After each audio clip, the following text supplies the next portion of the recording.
Indianapolis Colts are officially 1-1. Got the first win on the road coming at Let's you go, right Colts! now. There's no better way to get better at football than playing football. So if you want to, Taylor's going to finish it. I've always been confident in my abilities. I think, I'm a guy that can go out there, and I always believe in myself that I'm going to get open and make the play if they throw me the ball. The third. Ryan, end zone shot for Pierce. He caught it. Oh, what a... Hello, everyone, and welcome to the Colts Cast. We are here to talk about everything and anything Indianapolis Colts. He is Jamal Lawrence. I am Eric Smith, your co-host of the Colts Cast. Please remember to like, subscribe, and comment below with your thoughts, Colts Nation. That's the best way to support us as it gets our video out to other passionate Colts fans just like you. And ladies and gentlemen, it is completely free. The Indianapolis Colts defeat the Houston Texans on the road, 31-20. A must-win game, at least in my mind. Starting out 0-2, I mean, that's something you don't want to... But we got it. We're staying competitive. We improved to 1-1 overall and in our division. We're tied with the Jaguars and Titans for first place in the AFC South. Like I said, ladies and gentlemen, the easiest way to the playoffs for the Colts is through winning this division, AFC South. Colts started out the gate hot, putting up 28 points in the first half. Very dominant win. I really liked it. I can't complain about much in this one, Jamal. I'm gonna let you start because for this game, I was out of commission for most of the day. I was paying my bedroom, for the incoming baby. But I only had the audio on for most of the game. I was checking in and out, but I didn't get to see the entire thing. How do you feel about this win? I feel like I called this win. If you guys listened to the last episode, I said the Colts is going to drop a 31 piece, and y'all laughed. Y'all laughed. And I don't said, think anybody laughed. I know. I'm just messing. I gotta ride that though. But no, man, this was a freaking stout win. Everything about it was just a great win from the very beginning of the game to the end of the game. Colts came out to play, ready to play the entire time, and we saw some great things across the board. Again, Eric, I don't have much to complain about. I just want to give shout outs to everybody that was out there playing because everybody did their job for what it's worth. Starting off with the man of the hour, the guy himself, the youngest quarterback, the youngest player, I believe, in the league, Mr. Anthony Richardson, who managed to get two rushing touchdowns on his own, back to back. Got that first one, drove downfield. Then we got the ball back, turned around, very first play, got another one. Man, great to see. Great to see my man out there balling. This exactly what Eric did. I'm pretty sure, Eric, if we go back to some episodes, bold predictions, didn't we say he was going to break this rookie record for rushing touchdowns? Man, it's well on his way. They doubted us, they doubted us, but he is well on that way. I think his rushing yards, I think he's trending under for that rushing yard average, rushing yard totals for the season. But the touchdowns, boy, they're coming through. Serious. They are coming through. And honestly, obviously, we do have to address the elephant in the room with him getting injured. I think had it not been for that injury today with the concussion, he probably would have had quite a few more rushing yards, just because I think he ended with like 35, and that was literally after just those couple of runs. But, we talked about this on the pregame show about him taking big hits. Trevor Lawrence talked to him about taking big hits. And, of course, this one wasn't even so much a big hit. He just didn't really brace for impact. But for those of y'all who maybe didn't see the play, he actually on the second touchdown he ran in, he kind of got stuffed as he crossed the pylon. And when he didn't protect himself. His head kind of whipped and hit the ground. The back of his head whipped and hit the ground. And we are believing that's what caused the concussion. I mean, it wasn't no confirmation on it, but Kwity Paye went down on that same play, or Kwity Paye had gone down a couple plays before. There's some of those lines. So I think the focus is on Kwity Paye's injury. And so when Richardson kind of did that, he jumped right up and was fine, but he called the doctors over to him on the sideline. So he must have been feeling a little bit down and out. But, again, he's out with the concussion. I believe Ryan Kelly went out with concussion as well. Hope those guys get better soon because what we saw from Richardson today is just, if you weren't hype, even more hype than you were last week, I don't know what else to say. That the future is here. The future is now. My man is out there ready to play. He looked good in the intermediate game. He looked good running the ball. Everything was just perfect. Perfect. Besides the MPJ fumble on the first play, everything was perfect leading into that injury. So a great way to start the game, and I hope he gets back on the field. But just as you know, Gardner Minshew came in and picked up the work. But Eric, I'm gonna let you talk about some of the first half. If is there something you wanted to touch on there? Yeah, Anthony Richardson, 6 for 10, 56 yards, 0 touchdowns, at least through the air, 0 interceptions. Didn't take any sacks as well. Look, he had 3 carries for 35 yards on the ground. 2 of them became touchdowns. Like, Anthony Richardson, man, I don't know. Offense year. He's looking like that. He's looking like that guy. I thought he looked good at the very beginning of the game. Led 2 scoring drives, start the game. Second drive, he received amazing field position, of course, after Samson Ibukum's forced fumble. Shout out to that peanut punch. Oh, yeah. See that. But as you were just talking about, Anthony Richardson, he can make magic happen with his legs. But, like you just said, the biggest drawback I thought was what he did at the end of the run. Like, he saw the defender coming in, kind of just braced for impact. Like, he was ready to take that hit instead of trying to avoid that hit. So he's taking way too many hits, and now I'm officially worried. I really am, because every game, it's only been 2 games, but he's been roughed up. He's getting hurt. We've already seen this type of behavior with who? Well, what quarterback in the past that we saw this with? Andrew Luck. Luck stayed taking egregious hits throughout his career, and it finally caught up to him. Of course, there were other things going wrong, but Andrew Luck did not help that situation out. Richardson, he's exposing himself in unnecessary ways, and I wouldn't be more surprised, if they take a more cautious route with him. Returns in regards to the playbook. He's so fun to watch, but if he's not out there on the field, how are we supposed to watch him? He's going to be injured. Something needs to change, man. What Shane Steichen did, I thought with the play calling was phenomenal. I think they're a match made in heaven. And we talked about this. I think everybody talked about this. Shane Steichen and Anthony Richardson, it's going to be a perfect match. But just that second touchdown Richardson had that play call. I know he got hurt on that play, but that fake jet sweep to Josh Downs. Oh, so clean. Yep. It was so clean. And that let Anthony Richardson take it to the right end by himself. Phenomenal design, along with some great blocks. Like Michael Pittman had a great block in there. I saw Colin Granson get after someone. Good blocking for that play to be super successful. So,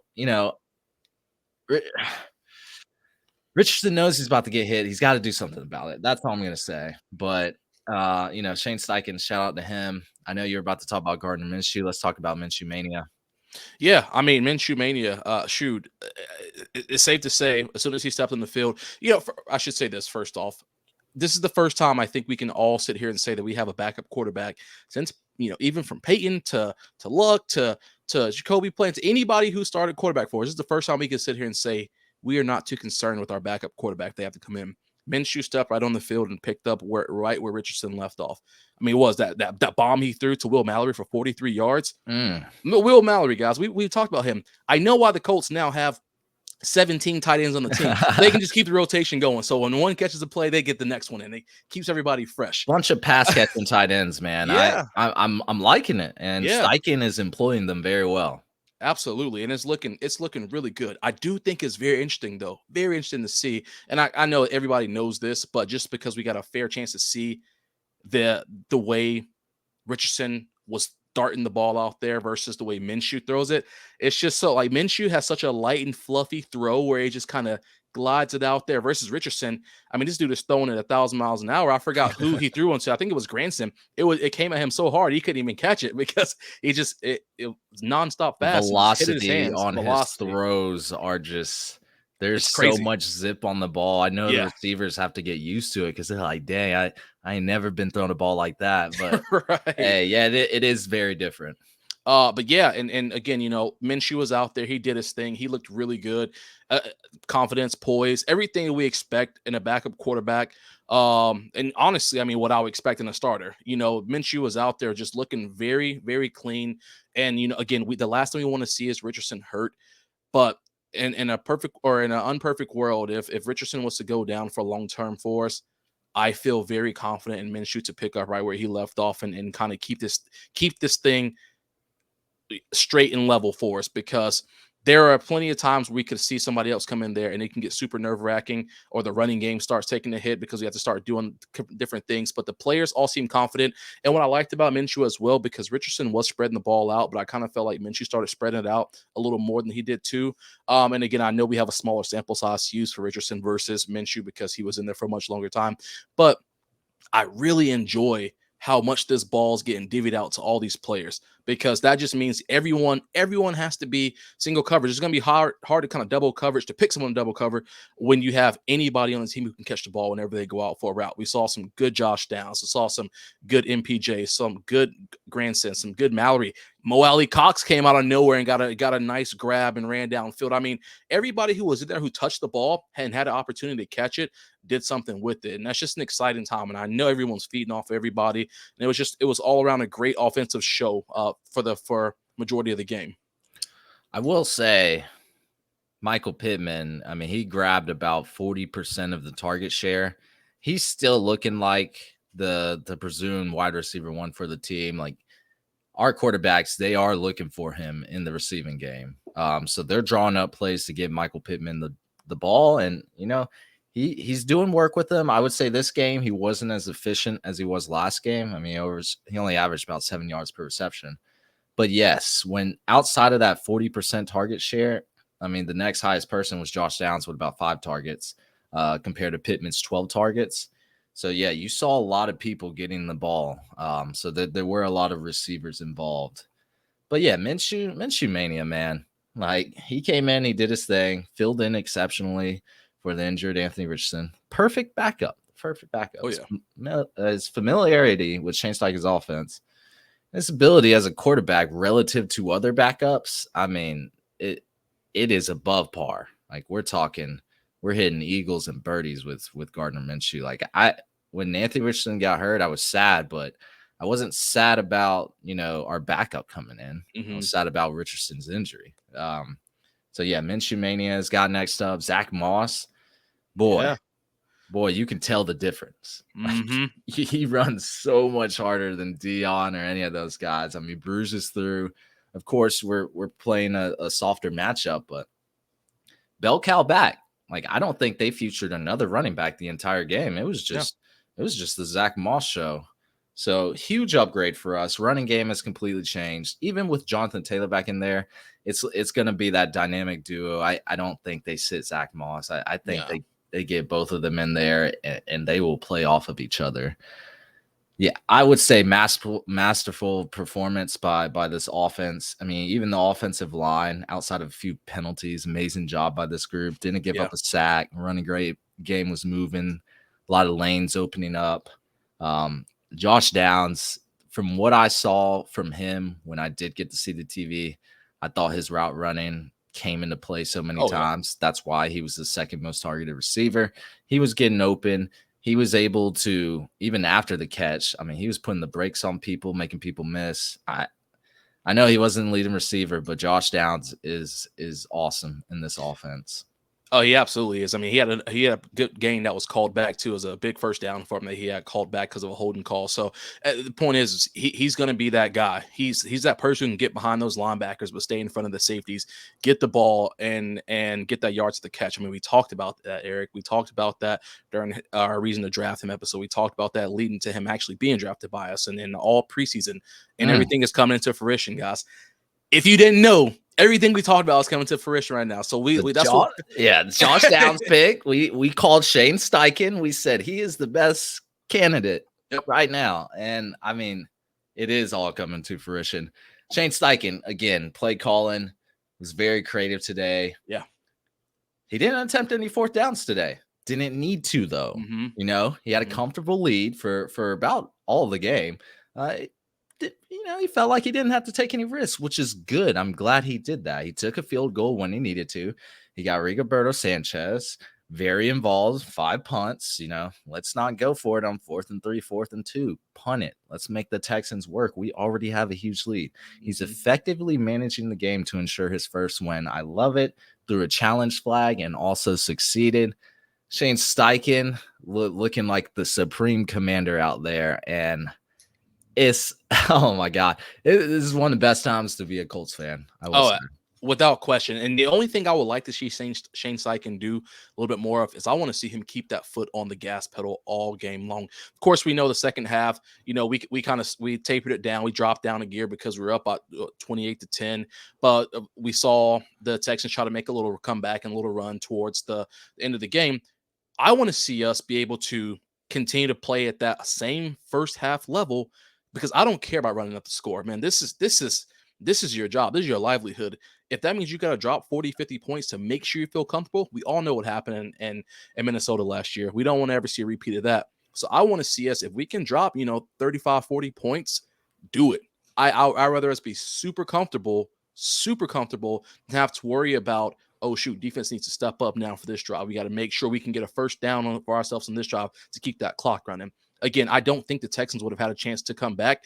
However, I don't want us to be in a situation where we're comfortable or it is this last divisional game for us to get to the playoffs, and we're trying to figure out how can we finish this game out with a W. So, but that's the only gripe I have to say. I just want to see us keep that thing in fifth gear, sixth gear the entire game until that clock says 00. That's the only thing I have. Found a way to hate on Shane Steichen. I will play devil's advocate here. We did see Ryan Kelly go down with a concussion. Yeah. We saw Anthony Richardson go down. We had a Kwity Paye scare.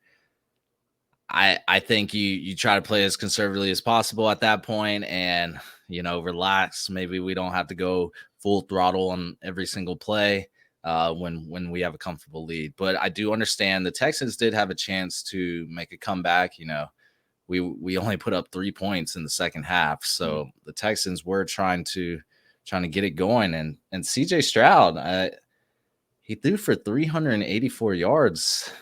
2 touchdowns, no interceptions. Like, he was kind of dealing. And I think this is a good segue into our defense. Absolutely. Before we jump in there, though, Eric, because I just want to go ahead and give a quick read for us here before we get into that defense, because it was something.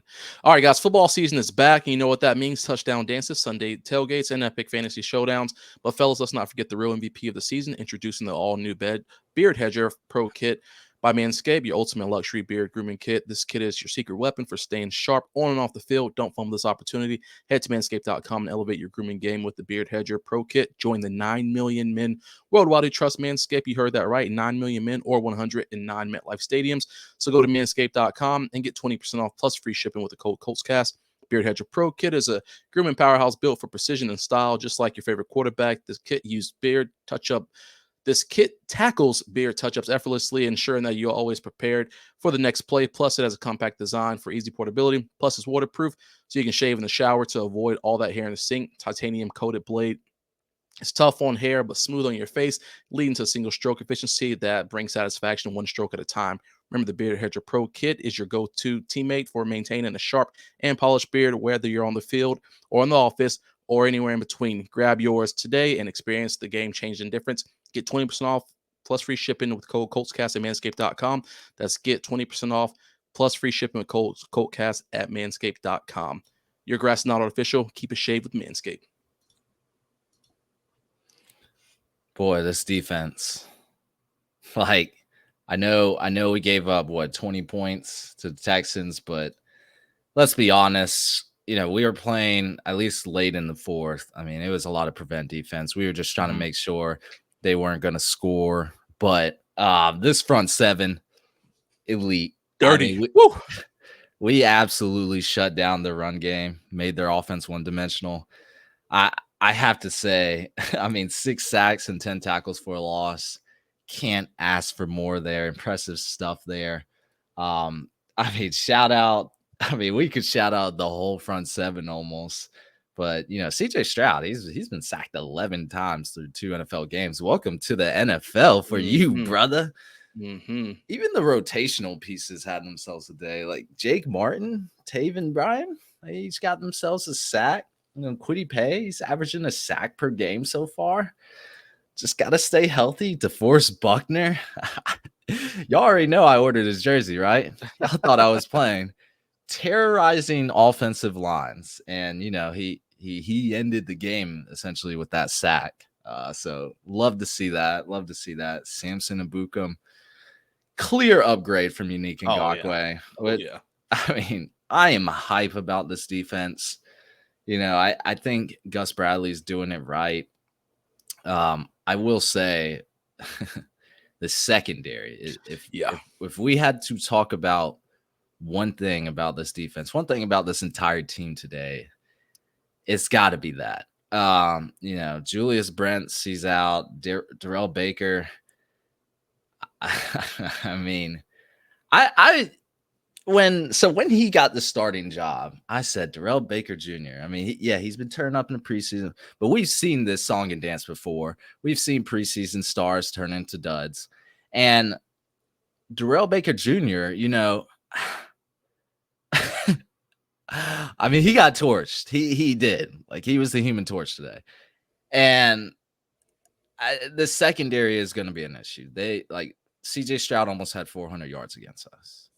Now, I know they were playing behind. He threw the ball almost 50 times, but 400 yards passing is 400 yards passing. And no matter how you dice it up, I think that's our one weak spot on the defense, in particular. So, in particular, the cornerback group. I saw some safety misses when I was going back looking at some clips, but, how is Steichen going to address the cornerback position? If CJ Stroud is doing this to us, what's going to happen when a more prolific quarterback steps in? I don't know, man. It just makes me think. But shout out to this defense. Yeah, no, definitely shout out to them. And I'm glad you mentioned that prolific defense or prolific quarterback, because we got Baltimore. We got to go to Baltimore next week. And we saw what happened today with them in Cincinnati. We saw what happened with them last week against the Texans. So that makes me a little leery. Man, I saw Zay Flowers catch like a 45-yard bomb today. That makes me nervous going into next week. But I want to give a shout out, like you mentioned, Eric, to our fronts, because they were looking clean. I mean, like I said, I become with that sack fumble. I mean, that blitz by EJ Speed when he lit up. I didn't even talk about the linebacker group. Talk about him, because I know EJ Speed, boy. Oh man, he was looking good. I mean, everybody. There were a couple plays where I saw, these guys are dropping back to pass coverage. They were Zaire 13 tackles. Another drug test probably coming for him. I'll take it though. We out here. Shaq, he only had 3 tackles for us, but again, the presence out there, the pass coverage presence out there makes a difference for what we have. So I was excited to see everything they brought to the table, but I'm definitely nervous about that secondary group, because they got some work to do. I mean, Kenny Moore, he had a nice big hit on Stroud, and then he bounced back to the very next play and hit Pierce. I mean, that looked good. So I like what he was bringing. Disgusting tackler. I will say, like, if there's one big benefit from Kenny Moore, I don't really see him as a long-term outside corner option. But you put him in the box or you get him in an open tackle space, he is a really good tackler. Yeah. I do like him in that position. That's why I kind of want him to play like a strong safety role. But, we'll talk about that later. But, yeah, he's a disgusting tackler at times. Yeah, I mean, it was just great. I mean, the pressure though, I can't get over how much pressure was put on CJ, and I mean, just on that defense or the offensive line. I know Laramie Tunsil wasn't there. I think he had a shoulder injury or something like that. So I know that makes a bit of a difference. But the pressure was coming from every angle. I think we were down a lot of offensive line starters. Yeah, they were. But they're still doing it against the NFL offensive line. A backup NFL offensive line. Yeah. So yeah. No Laramie Tunsil, that definitely, was in our favor. But yeah, like you said, Jamal, I'm not mad at the pressure that was generated from this defense. It was a good sign for what's to come, for what we can do in the future. Absolutely. And so I think, like, just rounding it out, I mean, again, a great day overall, exciting day. I just saw positivity across the board, explosiveness across the board. I like that it was like a well-oiled machine out there on both sides of the ball. There wasn't a lot of like hiccups besides the penalties that we did see. Call it what you want with there. What was going on? So we had 8 penalties to their 3, and I heard a lot of them were pretty questionable. What was going on with those penalties? So I believe one was Quentin. They called him for a false start. I think that was questionable. I mean, in my eyes, I forgot who was in front of him, but he jumped first, and then Quentin reacted to that. But whatever. Braden Smith, we got to make sure he's on the line because he got called for the same thing that the Chiefs got away with all last week, where they were just 4 yards off the ball. So Braden Smith got called for that. And so those are simple. He wasn't on the fixes. line. He wasn't on the line. He was too far back. And again, I know it's because he was getting worked at first. I mean, it ended up working out for him where he didn't have to, or we didn't get any sacks or whatever, but they were another holding call on him too against Will Anderson. So he was mainly doing it because he needed to get into position to try to have an advantage because Will Anderson was coming off the edge hard.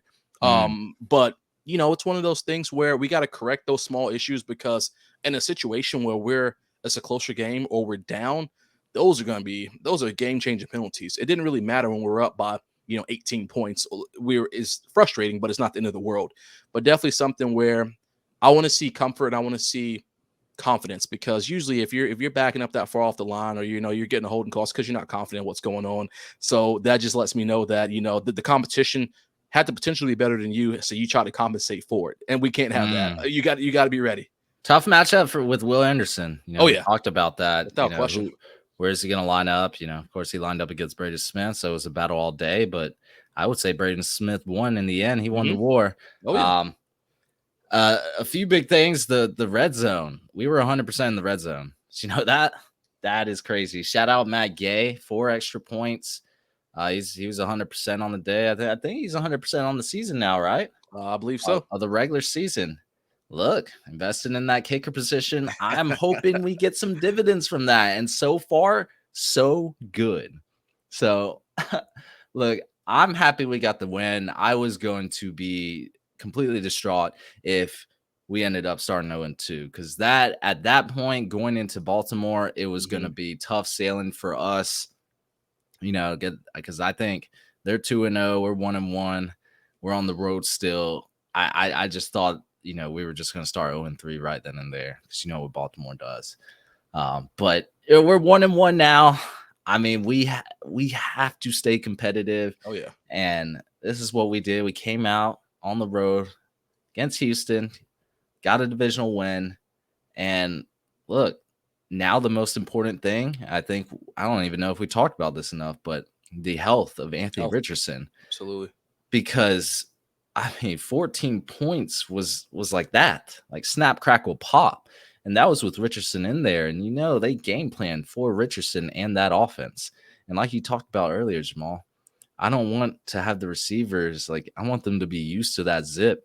They start anticipating something else That's when drops could happen, mishaps, maybe the wrong route gets run. I don't know.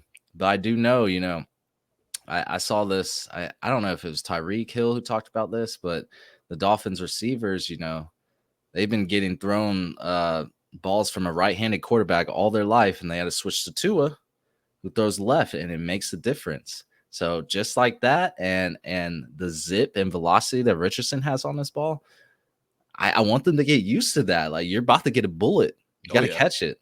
Yeah. But I don't know if you have anything else to say, but I thought it was a masterful performance overall by the Colts today. Absolutely, masterclass from the Colts. And only other thing I want to say, Eric, and I know you probably didn't see this play, like I said, because you missed some of the game, but go back and look at that play where Richardson dumped it off with his left arm. My man still threw it, still threw it the bullet. It was a throw it out of bounds, but he was rolling out and to avoid the sack and throwing across his body to the defense lineman. He just put it in his left hand and launched out of bounds. My man's Patrick Mahomes-esque right there. He just kind of took it in. He did it with his left hand? Left hand. It was nothing. I got to see that. I got to see that. But no, it was a great time. It was a great game. Again, I think we're gonna give the Ravens a good matchup leading into next week. We'll definitely talk about that. But we're gonna be the hardest team they play because the Bengals secondary, the Bengals defense looks like trash. Just gonna go ahead and say that right now. So I think we'll give them the best challenge they have. But neither here nor there. We'll talk about that with the pregame show, Eric. But hell of a game today, man. Exciting times. 1-1. That's all I got for everybody. Man, that's going to be it for us, everyone. Let us know what your thoughts are below if you're on YouTube. Thank you for listening to the Colts Cast. We're live on Apple Podcasts, Spotify, YouTube, and any platform you use to listen to podcasts. We'll be back next time to give you some more Indianapolis Colts content. Take care. Take care.